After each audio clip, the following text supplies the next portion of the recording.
talking kind of quiet in this video because my cat is asleep behind me, and even though she gets more sleep than I do and has no responsibilities whatsoever, she's too cute to like move and talk too loud. Like, she's really cozied up and it's so adorable. I don't even know if you can see her. I don't want to move her, so I'm just going to talk a little bit quieter in this video, but I feel like that matches the vibe of this video. I also haven't charged my camera in a while, so this video won't be too long because it can't be. But basically today I wanted to talk about how I fell in love with reading again.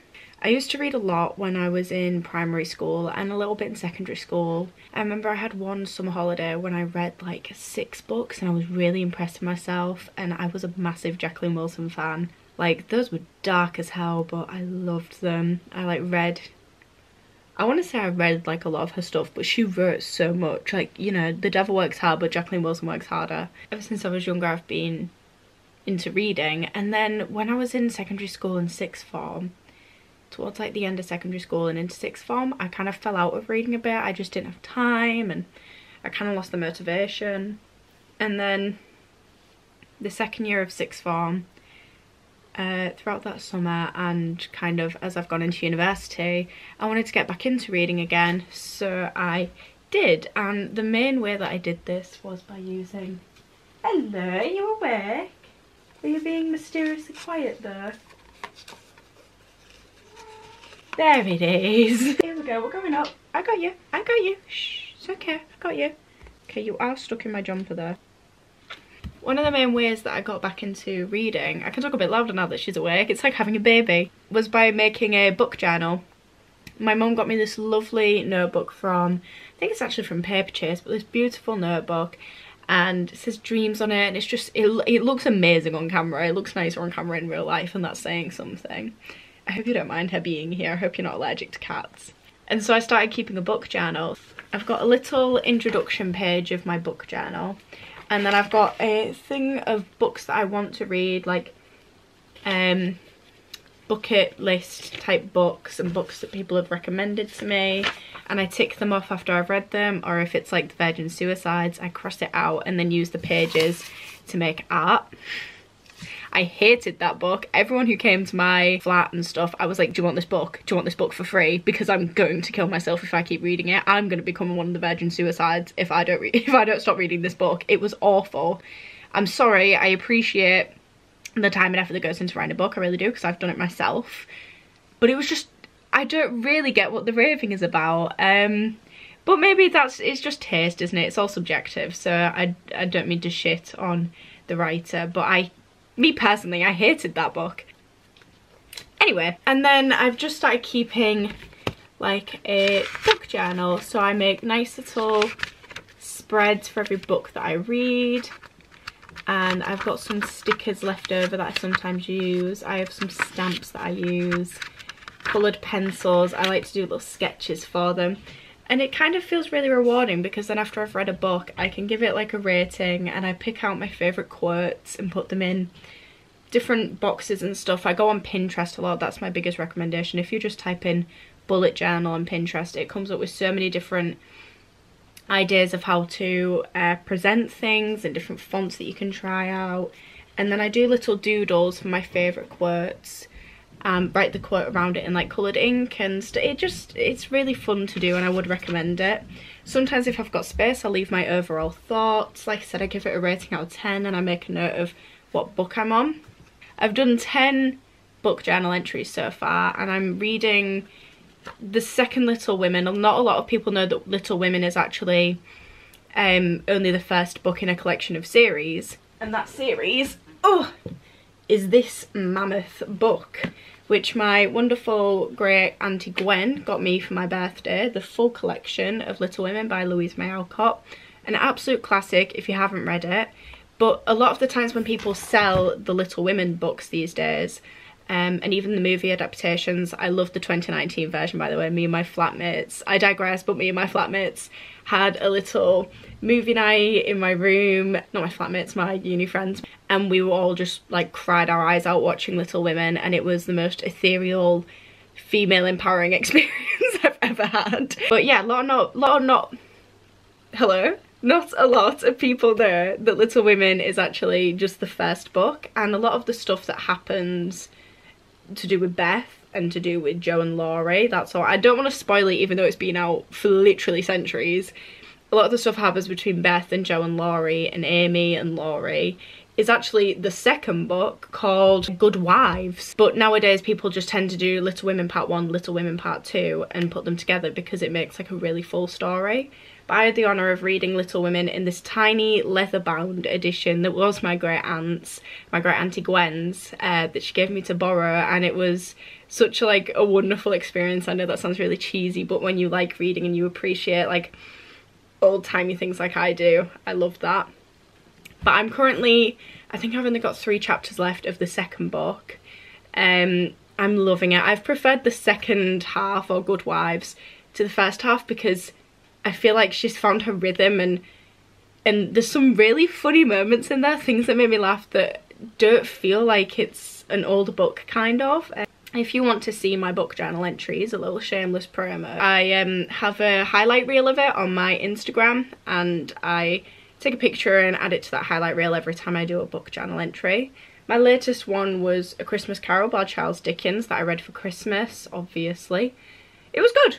It was pretty good. It was strangely accurate to the Muppets Christmas Carol that me and my mum watch every year, which was weird, because that's the Muppets. Other books that have been in my book journal that I've enjoyed. The first To All the Boys I Loved Before.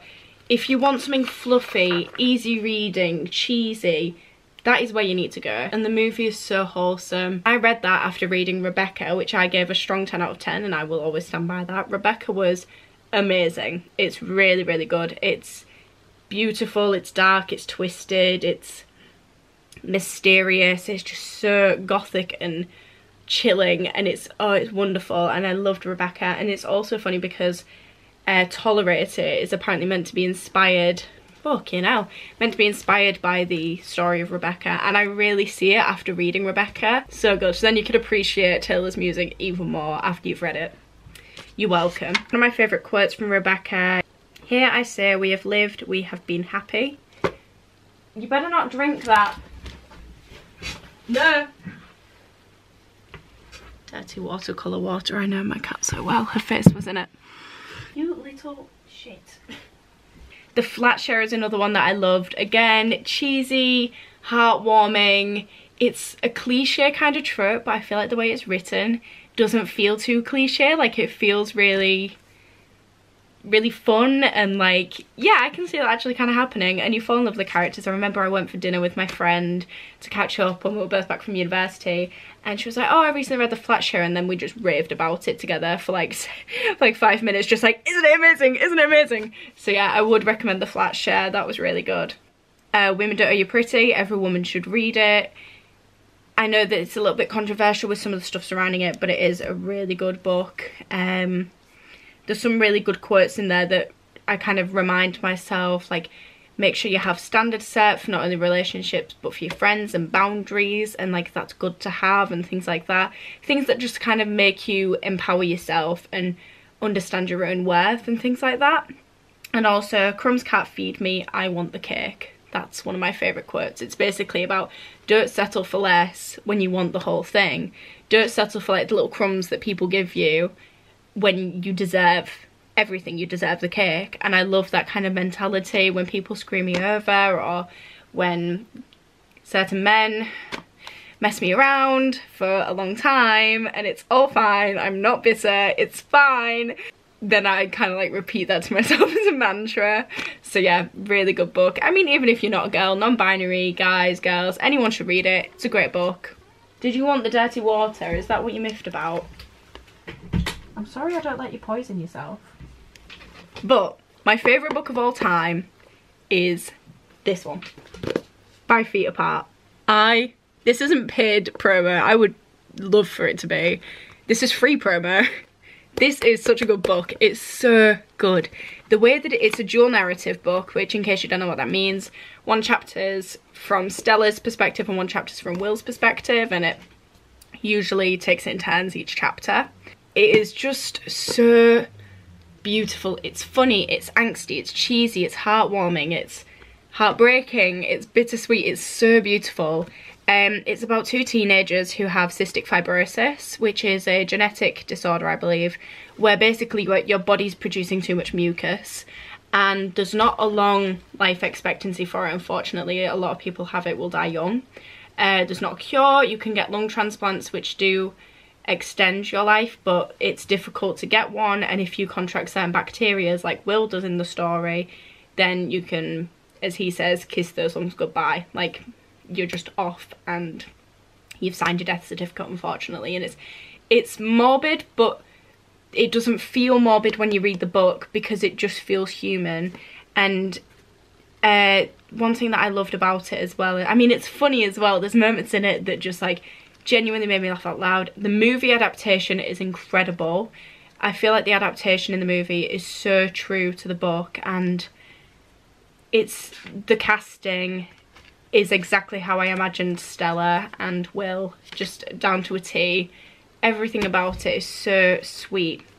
I've just realised as well that I forgot to mention, but someone who was involved in helping to write the book and make the movie was a girl called Claire, who had cystic fibrosis, and she had a YouTube channel, and she kind of inspired the character of Stella.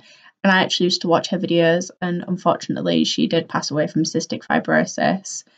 And she was only, I want to say like 21, 20, like she was not very old at all.